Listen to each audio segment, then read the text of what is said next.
Hello and thanks for joining us for our mid-morning edition of Arirang News. I'm Mark Broom. Let's start by taking a look at the day's headlines.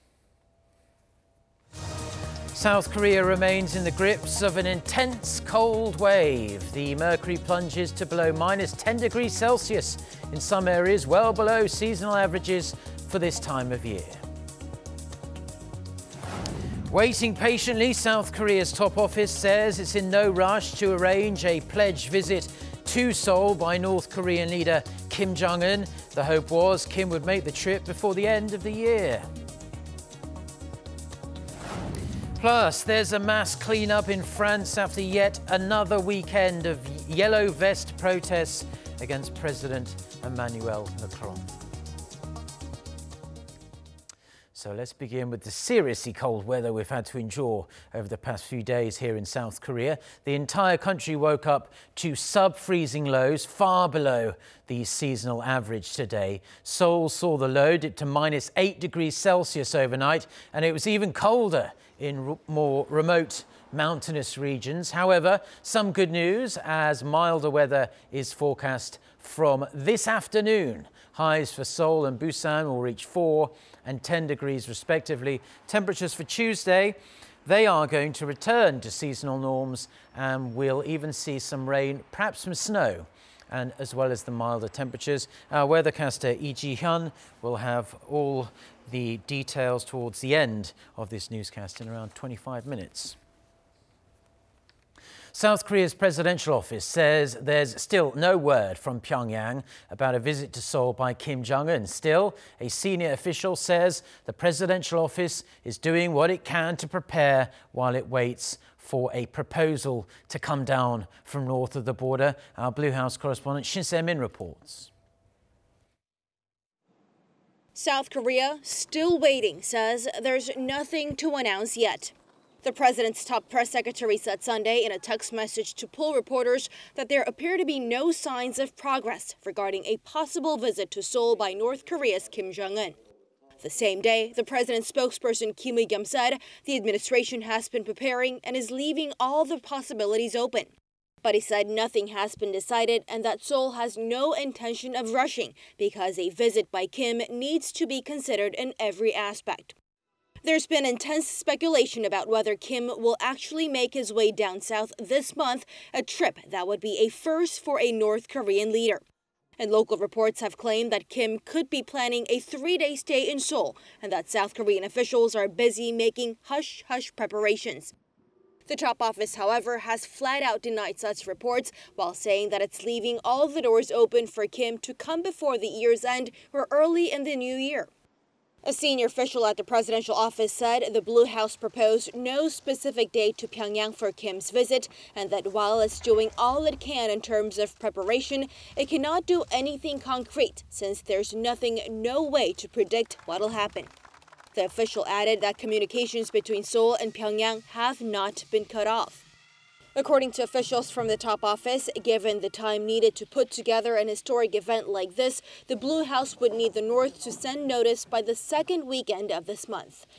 Shin Se-min, Arirang News.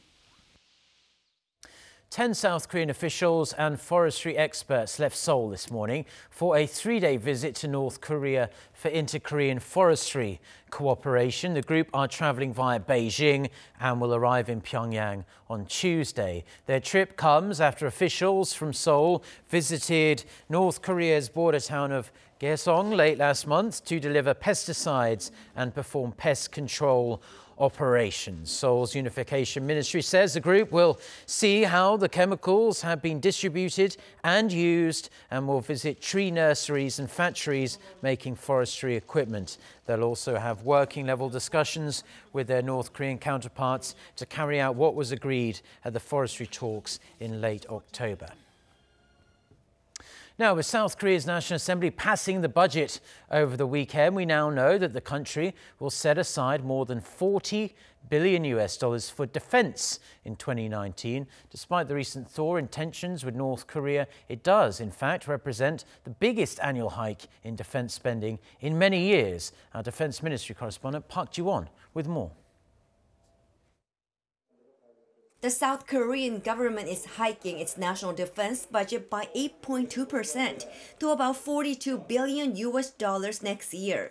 It's the biggest yearly expansion in the defense budget since 2008 and almost double the average annual increase of 4.4% seen from 2010 to 2017.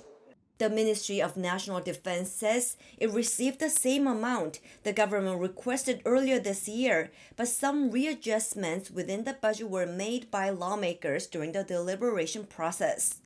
The ministry added the approval shows the National Assembly's firm support for a strong national defense posture. The biggest chunk of the defense budget, some $28 billion, is for the maintenance of troops and military assets, a hike of 5.7% from the previous year. The ministry aims to use the funds to make the armed forces smarter and more efficient. It will do so by improving training methods as well as upgrading uniforms and combat gear to bring them in line with cutting-edge military technology. Troops will also get more medical support, receive better training, and living conditions in barracks will be enhanced. Around $14 billion will be spent on the development and improvement of defense capabilities, such as the acquisition of state-of-the-art weaponry like aircraft and naval destroyers. This category saw a more than 13% increase compared to the last budget. About $4.5 billion will be spent on establishing the three-pronged military strategy to counter North Korean threats as well as future unknown threats. They are namely the Kill Chain Preemptive Strike System, the Korean Air and Missile Defense System, and the Korea Massive Punishment and Retaliation Strategy. Another $4.7 billion will go towards strengthening the command control system in line with preparations for the transfer of wartime operational control from Washington to Seoul. About $9 million has been allocated for the implementation of the Inter-Korea Military Agreement, such as the removal of some frontline guard posts in the demilitarized zone. Another $10 million has been set aside for projects linked to the recovery of Korean war remains. Park Ji-won, Arirang News.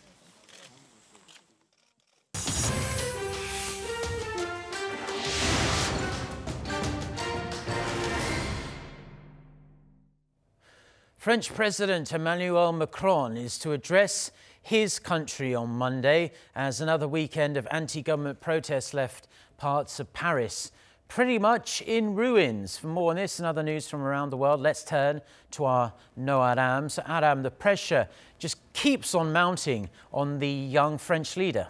That's right, Mark. Macron has been very quiet during this month-long Yellow Vest movement, sending his Prime Minister instead to deal with the situation. But that's all about to change as the public's anger towards his government grows. On Monday morning, local time, Macron will meet with business and political leaders as well as trade unions to try to diffuse the tensions. Soon after those meetings, the Élysée Palace says he will deliver a televised address to the nation.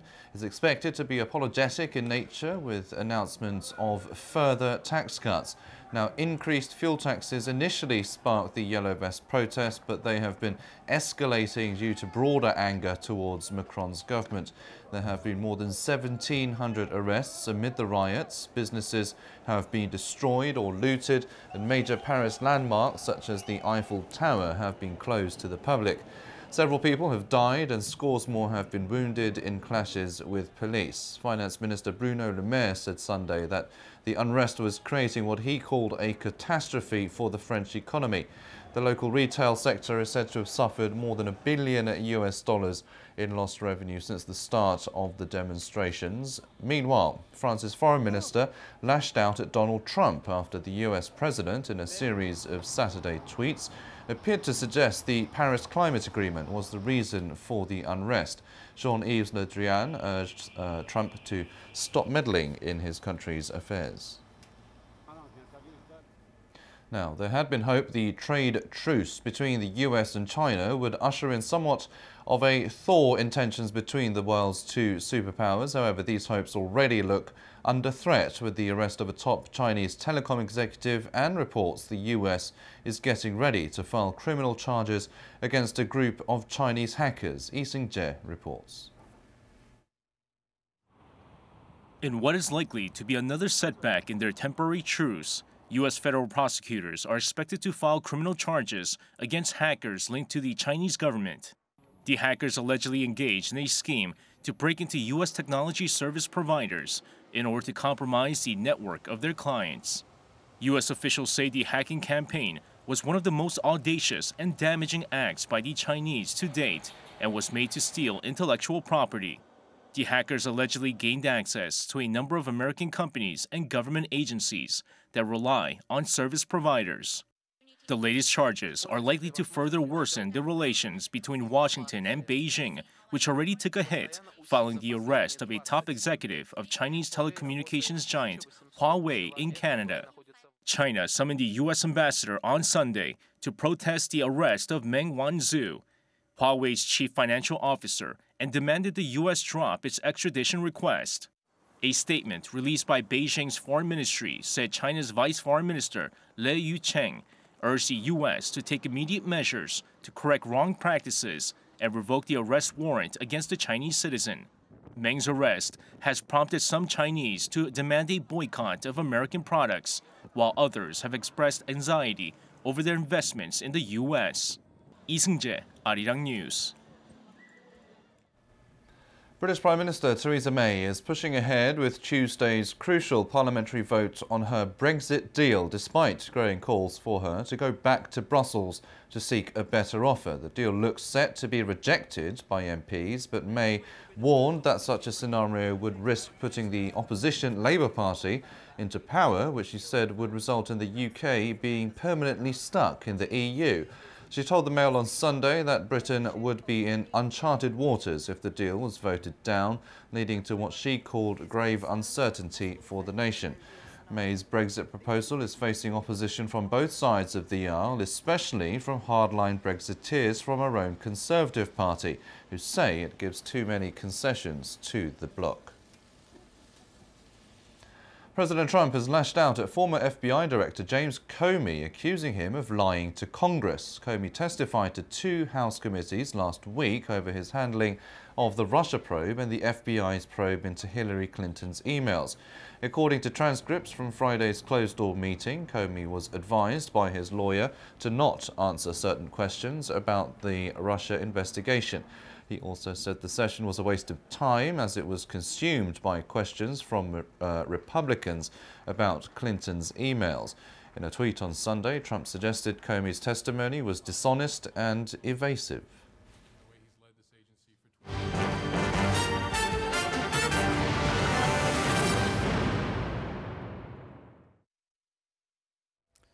Thank you as always to Arirang for the world news. Now looking for a possible solution to the compensation of the South Korean victims of wartime forced labor under Japanese colonial rule. Experts have proposed the possibility of establishing a foundation funded by companies from both countries. The Japanese government, however, is said to be very reluctant to agree to such a deal. Kim Hyo-sun reports.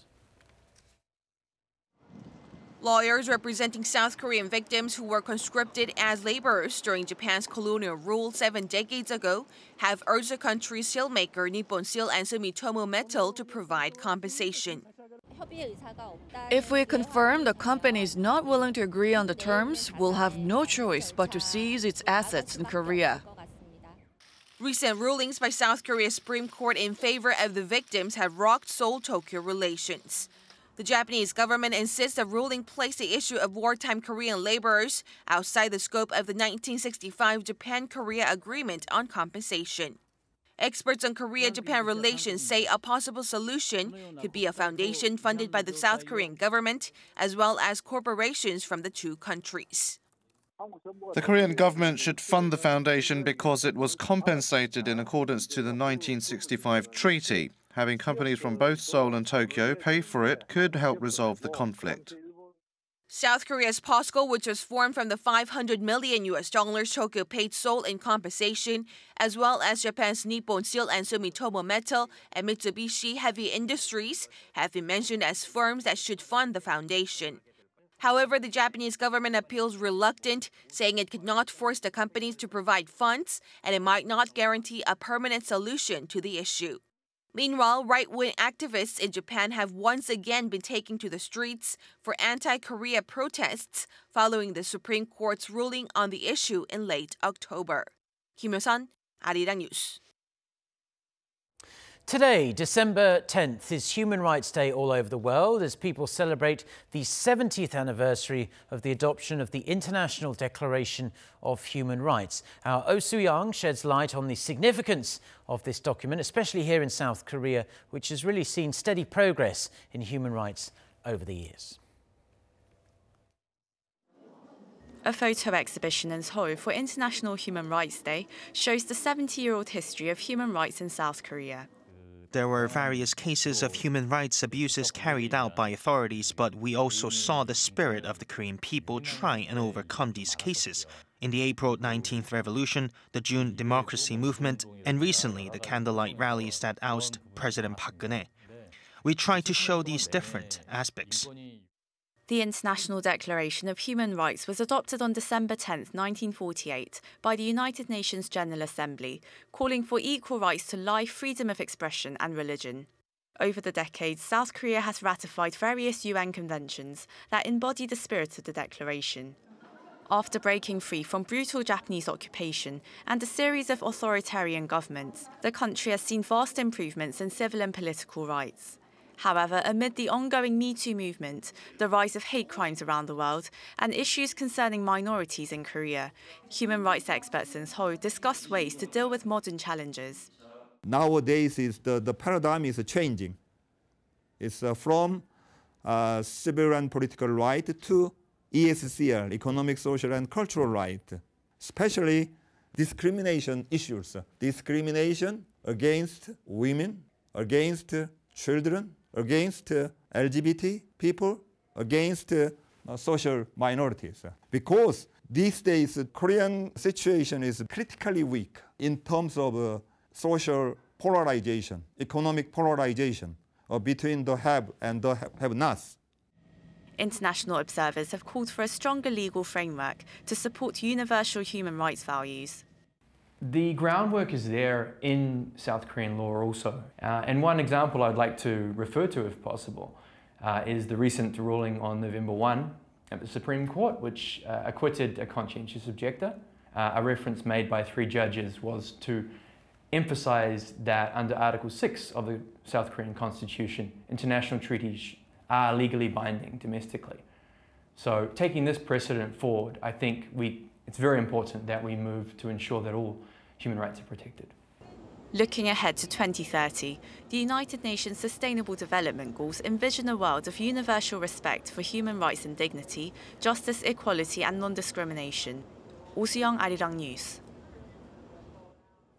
Now, just about 1 week ago, South Korea's 3 major mobile carriers launched the world's first commercial 5G services. For more on the opportunities this opens up, the socio-economic effects the technology will have and the possible future challenges that lie ahead, Kim Hae-sung reports.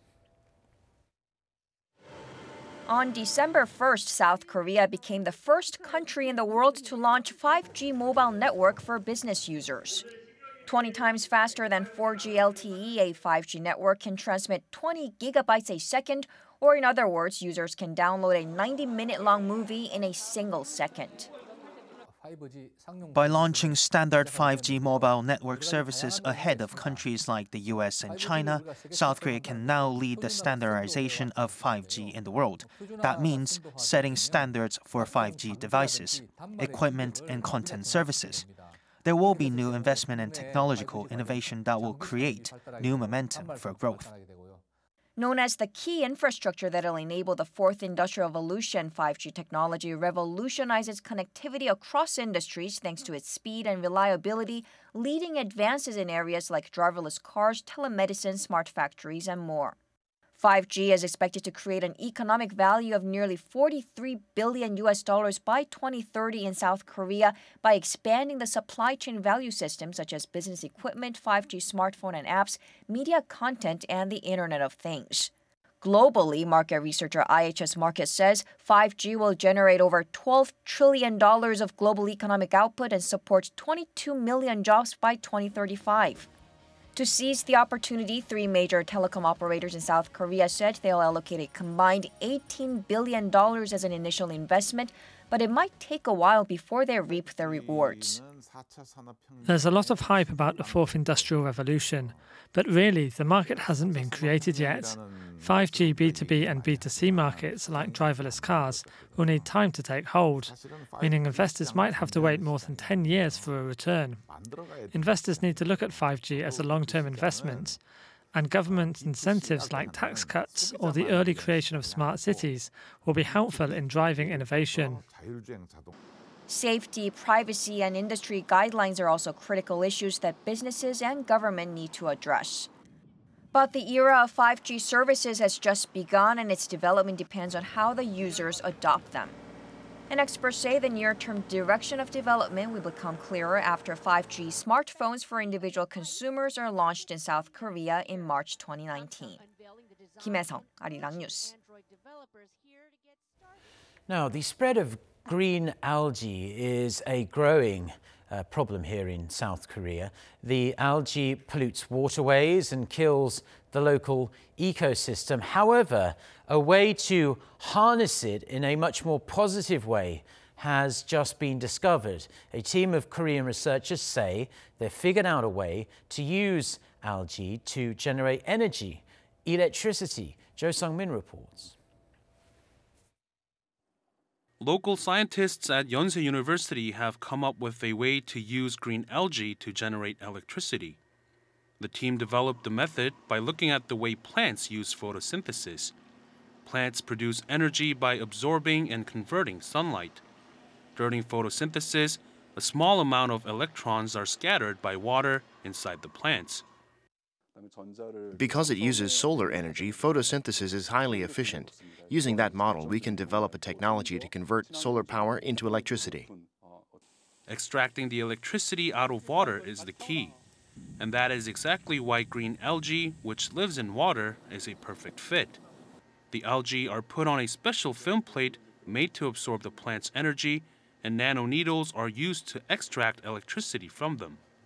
A bit of algae smaller than an average adult palm is enough to power a light bulb. Industry experts say the method is still in a primitive stage, but could become the next big thing in solar power. The team is currently working on improving it to generate more electricity. Jo Sung-min, Arirang News.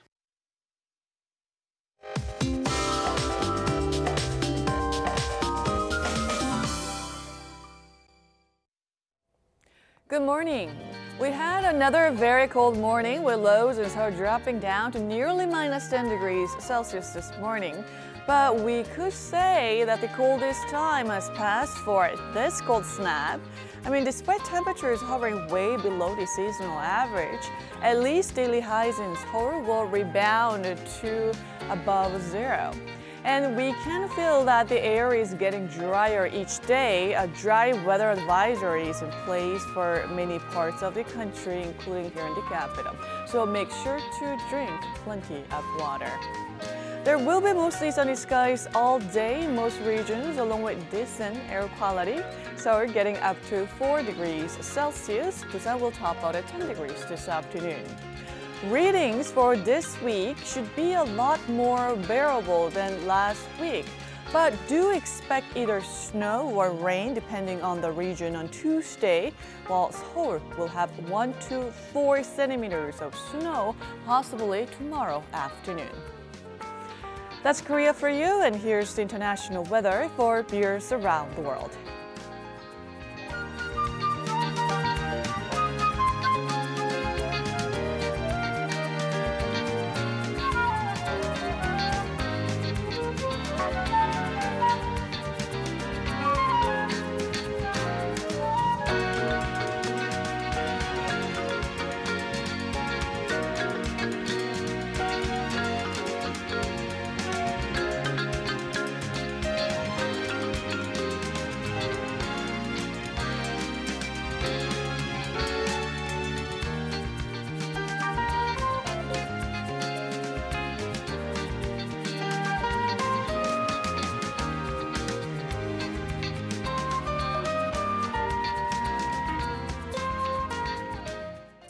Well, that's all we have for now on this Monday morning here in Seoul. We do hope your week is off to a great start. Stay tuned to Arirang TV.